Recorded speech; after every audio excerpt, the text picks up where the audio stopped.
दोस्तों सोचो जरा,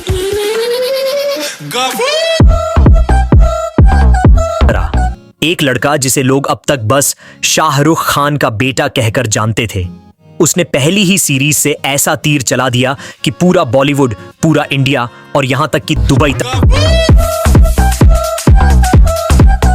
हिल गया। जी हां, आर्यन खान की Netflix series the bads of Bollywood ने सिर्फ 17 दिनों में 4000 करोड़ कमा डाले। अब 4000 करोड़ का नाम सुनकर ही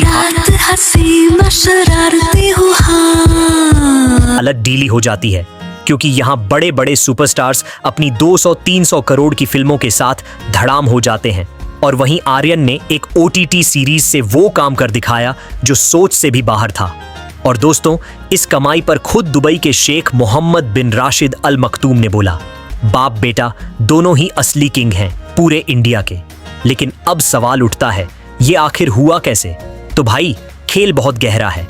नेटफ्लिक्स ने सिर्फ सीरीज रिलीज नहीं की, बल्कि एक ऐसी प्लानिंग चलाई कि कंट्रोवर्सी खुद ब खुद पैदा हो गई।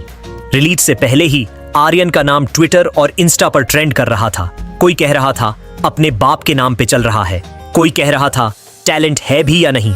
और यही नेगेटिव पब्लिसिटी नेटफ्लिक्स के लिए पॉजिटिव गोल्ड माइन बन गई।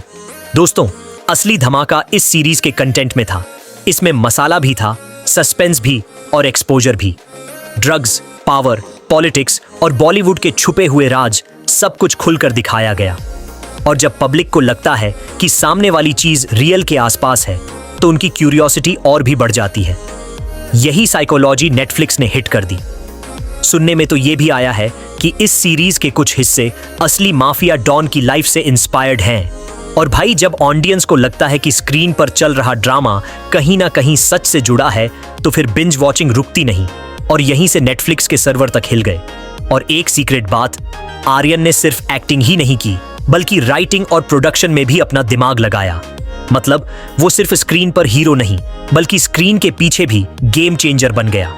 यही वजह है कि दुबई के शेख का रिएक्शन सिर्फ फैन मोमेंट नहीं था, बल्कि एक सिग्नल था कि अब बॉलीवुड और मिडिल ईस्ट का कनेक्शन और भी मजबूत होने वाला है।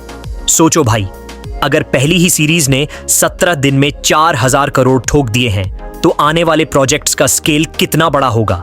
और यही वजह है कि लोग कह रहे हैं, अब एक बादशाह की लेगेसी को उसका बेटा आगे बढ़ा रहा है। मतलब साफ है, बाप बेटा दोनों ही असली किंग हैं। और दोस्तों, सबसे बड़ा ट्विस्ट अभी बाकी है। खबर है कि आर्यन की अगली सीरीज में बॉलीवुड के सबसे बड़े सुपरस्टार का छुपा हुआ राज दिखाया जाएगा। अब सोचो, अगर पहली बार ही तूफान आया, तो अगली बार सुनामी आने वाली है। तो भाई, सवाल आपसे, क्या आर्यन खान सच में बॉलीवुड का अगला बादशाह